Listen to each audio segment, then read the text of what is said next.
We are going to learn 4 things in this tutorial: how we can create this type of bottle, how to rig this bottle, how to animate, and finally how to add materials to it. So are you guys excited for this awesome tutorial? Okay, let's start with deleting the default cube. Right click here, create a new collection, rename it as bottle. I'm going to hide the collections collection. Press 1 from the number pad, click here and add a reference. You can download it from the internet. Press shift A from the mesh, add single word. If you can't find it, just go to edit preferences, and from the add-ons you have to type extra and check the extra objects. Okay, now add a single word, and we are going to grab this down up a little bit, and now we are going to rotoscope this bottle. Press E and grab. Just follow the shape of the bottle. I'm going to speed up the process because I don't want to bore you. You just have to press E and grab and nothing. And one more thing that you have to remember, that you don't have to create the whole bottle. You just have to create one side. And after that, we will add a screw modifier to this. In this type of objects, a screw modifier works like magic. You will see in just few moments later. We are done here, so I'm going to disable this reference image because we don't need this anymore. Add a modifier, screw modifier, and see the magic. Now press tab, go to in object mode and press Ctrl A from here and apply the modifier.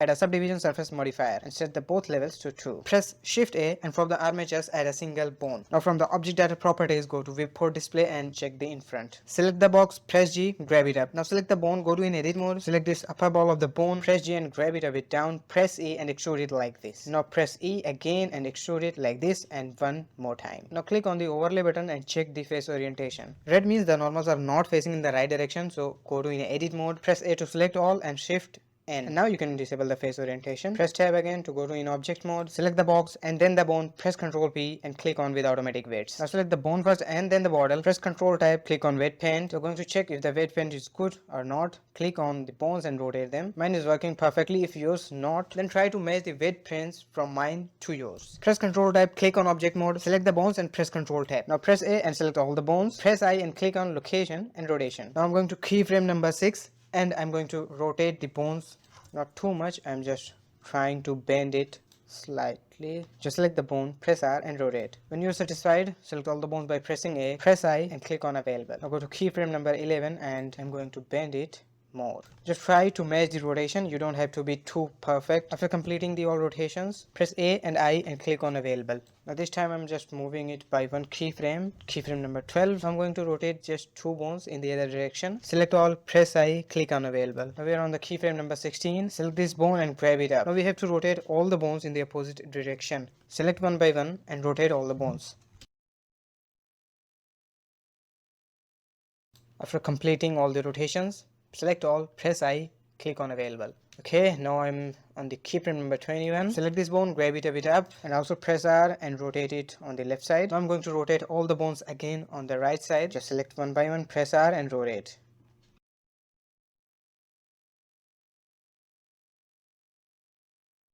Okay, now press A, I and click on available. Okay, now we are on the keyframe number 26 and this will be our landing position. So grab this bone down, press R and rotate it on the left side. The bottle is half landed here, so I just have touched one side of the bottle. Now we have to rotate all these again on the opposite direction. So select one by one and rotate these like this.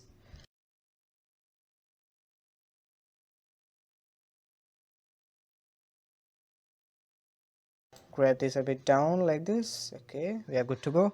Press A, I, click on available. Now select the first keyframe and press Shift D and drag it on the frame number 31. Now we need one more thing to complete this jump. Press Ctrl tab again. From the object mode, press Shift A and add an empty plane. Grab it in the middle of the bottle. Scale it up if you need. Select the armature and then the empty. Press Ctrl P and click on object. Now we need that frame when it starts jumping. Press I and click on location. Now from the frame number 15, I'm going to frame number 26. Press G, X and 3. Press I and click on available. Hooray! Now we have the complete jumping animation. Select the armature, press Ctrl tab. From here, press Shift E and click on make cyclic. Now when we start playing, it will not gonna stop. Now we have to do something for our location. Press Ctrl tab, select the empty and go on that frame when it starts jumping. Now duplicate the last keyframe and place it there. Repeat the same process that we have done before with this. Do it 2 or 3 more times. We can't add the cyclic modifiers to these keyframes. That's why we are doing this like this. Change the ending frame from here. My ending frame is 152. Our animation is looking wow.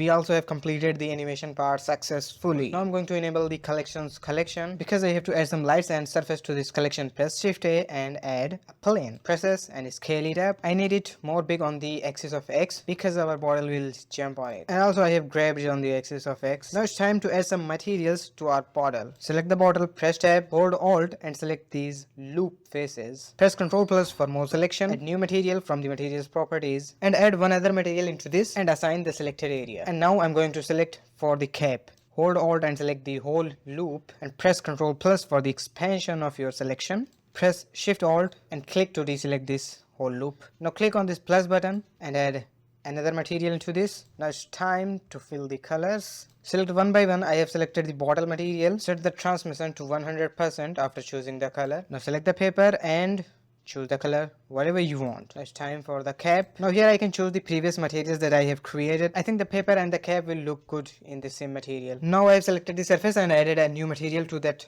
surface. Press Z and go to the rendered view. Okay, where is my cap? Okay, this happens when you forget to press the assign button. Okay, I will fix it. But before that, I have added the sky blue color to the surface. Go in the solid mode again. Select the box, press tab and select the cap faces again and assign it to the paper material. Now select the bottle and reduce the roughness to like 0.1. Now I'm going to change the world properties. Click here and change the color. And I'm also going to change the strength. 5 will be fine. Now I'm again in the solid mode. Select the surface, press tab and select these two edges. Extrude them up. Press 1 from the number pad. Press Ctrl Alt 0. Press N and check this camera to view option. Now set the camera angle whatever you want. I want this side scene. The bottle coming from the right side and going to the left side. I need to zoom in a bit. Scroll the wheel, grab it a bit. Now when it's jumping, it's going off from the camera, so I'm grabbing it up also. Now let's see everything is good or not. I think okay, everything is good. My animation is ending on 143, so I'm changing it to 143. And check this camera to view option and grab the walls a bit up. Select these three edges, press Ctrl B and bevel these edges because we don't want sharp edges.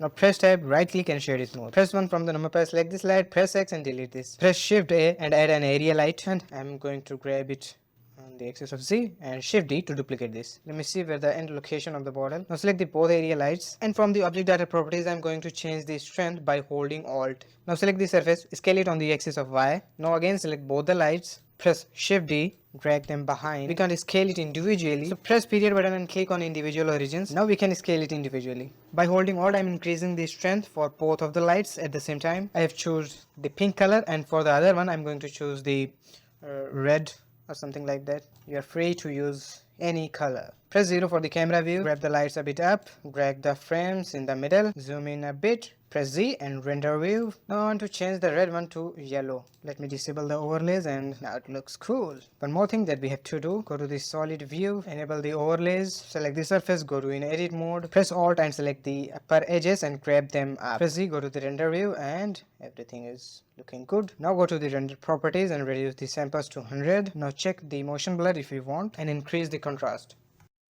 I want to change the surface color. Go to the material properties and I want to make it a bit dark. Okay, now go to the output properties, select the format to FFmpeg and encoding to MP4 and press Ctrl F12 to start rendering.